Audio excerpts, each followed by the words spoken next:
शुभ सकाळ सखींनो, आज बनवूया आपण बॉइल्ड मका। तर बघा, मकाचे दाणे काढले आणि अगदी कपभर पाणी टाकत आहे मी आणि हे बॉइल्ड करून घेत आहे।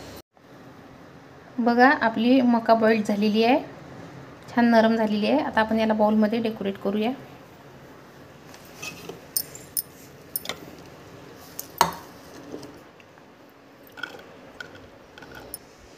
आता या मक्यावर आपण थोडंसं टोमॅटो टाकूया बारीक कापून,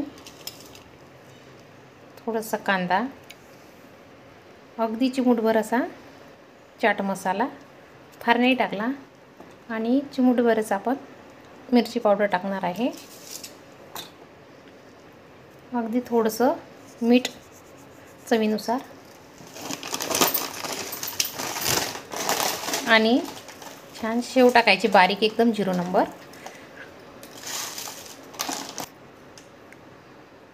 तर आता मी याची टेस्ट घेणार आहे।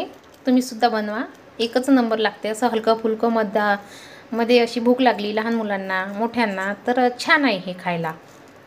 तर तुम्ही सुद्धा बनवा, खा आणि आवडल्यास लाईक करा, शेअर करा आणि सबस्क्राईब करायला विसरू नका।